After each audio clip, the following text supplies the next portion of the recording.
Assalamualaikum warahmatullahi wabarakatuh. Alhamdulillahilladzi arsala rasulahu bil huda wa dinil haq liyadhhirahu 'ala dini kulli wa kafa billahi syahida. Asyhadu an la ilaha illallah wahdahu la syarikalah wa asyhadu anna Muhammadan 'abduhu wa rasuluhu la nabiyya ba'dah. Amma ba'du. Ibu dosen mata kuliah Sejarah Peradaban Islam Modern, Ibu Zahratus Sa'idah MAPD yang saya hormati, beserta rekan-rekan kelas PAIG tahun 2020 yang saya hormati, dan para subscriber yang saya cintai.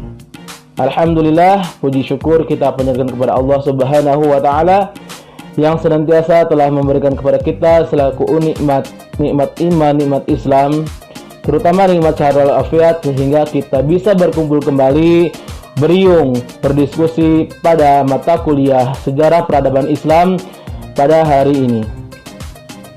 Salawat serta salam semoga tetap tercurah limpahkan pada junjungan kita Habibana wa Nabiyana Muhammad sallallahu alaihi wasallam, kepada keluarganya, sahabatnya, tabi'in tabi'atnya, berserta kepada kita selaku umatnya yang insya Allah taat dan patuh pada ajarannya hingga yaumil qiyamah. Amin amin ya rabbal alamin. Baik, pada kesempatan kali ini kami dari kelompok 6 mata kuliah Sejarah Peradaban Islam Modern akan membahas materi tentang sejarah peradaban Islam modern di India. Untuk materi yang pertama adalah sejarah peradaban Islam atau sejarah masuknya Islam ke India, yang kedua adalah tokoh-tokoh pembaharu Islam di India, dan yang terakhir adalah perkembangan Islam di India. Baik, untuk pemateri pertama adalah saya sendiri yang akan membahas tentang sejarah masuknya Islam ke India, dan yang kedua adalah saudari Ninik yang akan membahas tentang tokoh-tokoh pembaharu Islam di India, dan yang terakhir adalah saudara Syari yang akan membahas perkembangan Islam di India. Baik, kepada para pemateri saya persilahkan. Baik, saya akan membawakan materi yang pertama, yaitu tentang sejarah kedatangan Islam ke India. Nah, menurut catatan sejarah, masuknya Islam ke India itu pada abad ke-7, pada masa Rasulullah Shallallahu Alaihi Wasallam masih hidup. Kedatangan ajaran Islam ke India ini dibawakan oleh para pedagang Muslim dari Arab yang mempunyai hubungan erat dengan para pedagang dari timur melalui pelabuhan-pelabuhan yang ada di India. Sehingga mereka berdagang itu tidak hanya berdagang, tetapi mereka berdagang sambil berdakwah. Pada masa ini, Raja Herman Perumal, Raja Kadangalur dari pantai Malabar, telah memeluk Islam dan menemui Rasulullah SAW. Setelah menemui Rasulullah SAW, nama raja tersebut berganti menjadi Tajuddin. Pada masa Umar bin Khattab tahun 643 sampai dengan 644 Masehi, Panglima Mughiro menyerang Sind, tetapi gagal. Pada tahun itu pula Abdullah bin Ammar ar-Rabi sampai di wilayah Makram untuk menyiarkan Islam dan memperluas daerah kekuasaan Islam pada masa itu. Pada masa Utsman bin Affan dan Ali bin Abi Thalib, dikirimlah utusan ke India untuk menyelidiki adat istiadat dan jalan-jalan menuju India. Nah, inilah awal mula perluasan atau awal mula masuknya Islam di India melalui jalur darat. Assalamualaikum warahmatullahi wabarakatuh. Saya Nini Fitriani. Di sini saya pemateri yang kedua akan memaparkan tentang tokoh dan pemikiran modernisasi Islam di India. Langsung saja, ada tokoh yang menjadi penggerak utama terhadap perwujudan pembaharuan dan modernisasi di kalangan umat Islam di India. Yang pertama yaitu Syekh Wali. Nama si beliau yaitu Khud ad-Din karena gelarnya yang berdalam ilmu agama.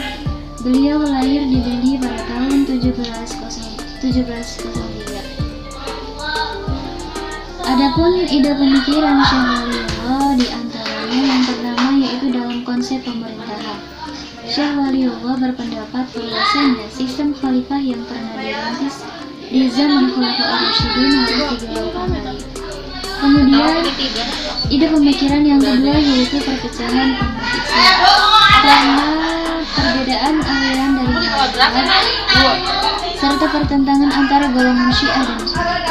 Makanya Syekh Waliyuddin ini mempertanyakan beberapa perbedaan di antara kelompok-kelompok keagamaan Islam dalam sebuah sistem hukum yang berwatak dinamis. Iya, yang pojok tuh, ada yang pojok paling pojok. Kemudian tokoh yang kedua yaitu Sayyid Ahmad Khan. Beliau lahir di Delhi pada tahun 1817 dan meninggal pada tahun 1889. Nah, adapun ide pemikiran Sayyid Ahmad Khan yang pertama yaitu untuk menyebarkan ide-idenya. Beliau ini mendirikan sekolah tinggi dengan model barat. Ide yang kedua yaitu pengaruh barat. Pada Sayyid Ahmad Khan terlihat dari pemikiran-pemikirannya yang rasional. Kemudian pemikiran yang ketiga yaitu jalan untuk melepaskan diri dari kemunduran dan mencapai kemajuan. Menurutnya adalah menguasai ilmu pengetahuan dan ilmu teknologi barat. Pemikiran selanjutnya yaitu usaha pendidikan yang dilakukan Sayyid Khan tidak dapat terbatas pada pendidikan di sekolah Aligarh saja. Nah, bersama kawan-kawannya, ia melembagakan konferensi pendidikan Islam. Pada perkembangannya, kemudian ide-ide pembaruan yang dicetuskan oleh Sayyid Ahmad Khan ini terwujud dalam suatu gerakan yang disebut sebagai gerakan Aligarh. Kemudian, tokoh yang ketiga yaitu sebelumnya, ide-ide dan usaha dalam pembaharuan pendidikan dilanjutkan oleh tokoh sesudahnya yaitu Sayyid Ali Amir, Muhammad Iqbal dan Muhammad Ali Jinnah. Tokoh yang ketiga yaitu Sayyid Amir Ali. Sayyid Amir Ali ini berasal dari keluarga Syiah yang di zaman Nadir Shah. Pada tahun 1877 ia membentuk National Mohammedan Association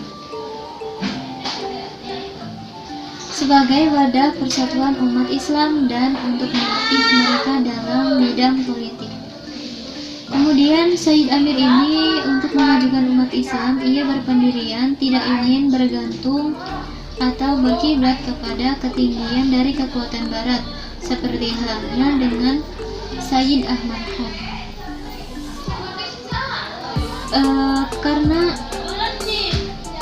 Karena kuat berpegang pada ajaran Nabi Muhammad dan berusaha keras untuk melaksanakannya. Kemudian tokoh yang keempat yaitu Muhammad Iqbal. Muhammad Iqbal lahir di Sialkot, India yang sekarang menjadi kota Pakistan. Muhammad Iqbal ini berpendapat kemunduran umat Islam selama 500 tahun terakhir disebabkan oleh kebukuan dalam pemikiran. Pemikiran selanjutnya yaitu dalam pandangan keagamaan. Iqbal di sini membangunkan umat Islam yang sedang tertinggal, menyerukan kepada mereka agar bersikap aktif dan dinamis dengan meninggalkan paham fatalisme dan mengambil paham kebebasan.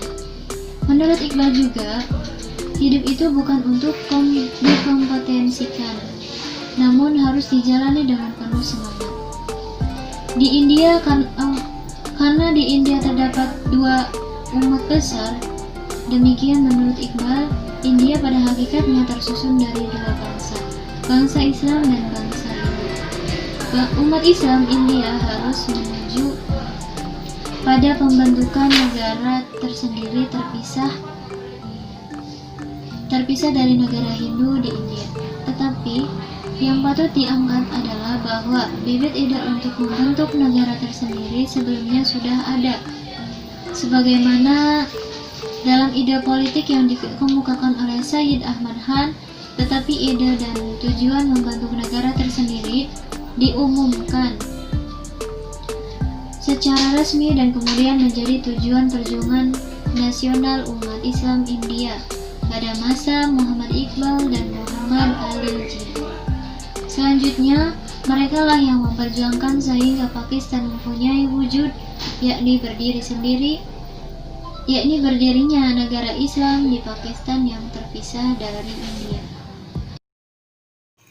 Assalamualaikum, hai semuanya. Setelah tadi kita membahas bagaimana Islam masuk ke India, kemudian tokoh-tokoh modernisasi di India, selanjutnya saya akan sharing-sharing dan berbagi ilmu kepada teman-teman semuanya mengenai perkembangan Islam di India. India merupakan sebuah negara di Asia yang memiliki jumlah penduduk terbesar kedua di dunia. Dengan jumlah penduduknya sangat fantastis, yakni lebih dari 1 juta miliar, India juga dikenal sebagai negara terbesar ke-7 di dunia berdasarkan wilayah geografisnya. Jika sampai saat ini Baghdad dikenal sebagai negeri 1001 malam, maka India dikenal sebagai negeri 1000 warna.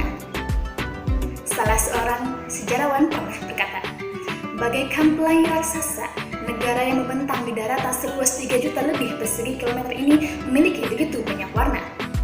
Peter Coleridge tahun 1993. Dengan sejarahnya, peradabannya, bangunan-bangunan arsitekturnya, etnik dan budayanya, negara ini disebut sebagai negara 1000 warna. Salah satu contohnya Jaipur. Ya, kota ini pink atau merah muda. Dikenal sebagai the pink city of India atau kota merah mudanya India. Jaipur bernuansa merah muda. Gak usah ditanya lagi dari mana asal-usulnya julukan ini berasal. Kota Jaipur memang bernuansa merah muda. Kota ini bernuansa merah muda karena bangunan-bangunan yang ada di sekitarnya didominasi oleh warna pink.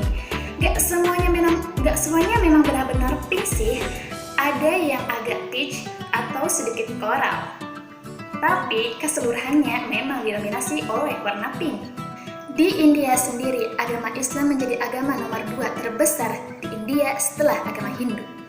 Jumlah muslim di negara ini mencapai hampir 15% dari jumlah keseluruhan penduduknya, atau 170 juta orang. Dengan pesat lajur yang seperti ini, India sangat mungkin menjadi negara berkependudukan muslim terbesar di dunia pada tahun 2040 mendatang. Dari Jaipur kita pindah ke New Delhi, India. Jika di Indonesia kita memiliki Masjid Istiqlal, maka India memiliki Masjid Jama' yang sangat terkenal. Bukan hanya sebagai tempat beribadah saja, namun juga berasal dari sejarah peradaban yang sangat termasyhur, yakni pada masa Raja Shah Jahan. Masjid ini dibangun oleh Raja Shah Jahan pada tahun 1644 sampai 1658, atau dengan kata lain, masjid ini membutuhkan 14 tahun sampai bangunan ini selesai dibangun. Masjid ini juga adalah bangunan terakhir yang dibangun oleh Raja Shah Jahan, yang sebelumnya juga telah membangun Taj Mahal. Masjid ini juga dikenal sebagai Masjid Jahanuma, atau yang artinya yakni cermin dunia. Masjid ini dapat menampung sekitar 2.500 para jemaah untuk beribadah di dalamnya. Dari Jaipur ke kota New Delhi, sekarang kita berpindah ke kota Agra. Ya, kota Agra ini juga disebut atau dijuluki sebagai salah satu sudut segitiga emasnya India selain Jaipur dan New Delhi.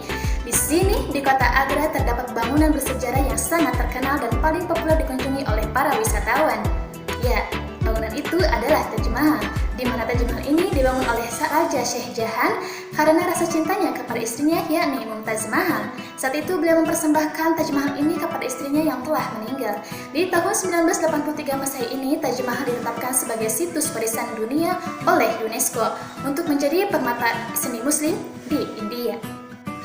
Nah teman-teman, hal menarik dari India bukan hanya bangunan-bangunan bersejarahnya saja, namun ada juga dari etnik, budaya, dan agamanya. Kalau berbicara mengenai agama, Islam merupakan salah satu agama yang paling cepat pertumbuhannya di India, sedangkan para pemeluk Hindu akhir-akhir ini mulai menurun drastis pertumbuhannya. Oleh karena itulah para media-media di India mulai memperingatkan pemerintah untuk menyetop pertumbuhan Islam ini yang sangat cepat, karena jika tidak, di masa mendatang di tahun 2040 mayoritas penduduk India adalah Muslim. Tidak lama setelah itu, pada tahun 2019 Perdana Menteri India Narendra Modi mengesahkan undang-undang yang memicu kerusuhan antar sekte atau agama. Seperti yang telah kita ketahui bahwa undang-undang ini dinilai anti-Muslim. Undang-undang ini diskriminatif karena ada pasal yang menerima pendatang dari negara konflik sekitar India kecuali orang-orang yang beragama Muslim. Pengeroyokan dan pembunuhan warga, merusak dan membakar rumah di kawasan mayoritas penduduk Muslim terjadi pada saat itu. Bahkan masjid pun menjadi target kerusuhan.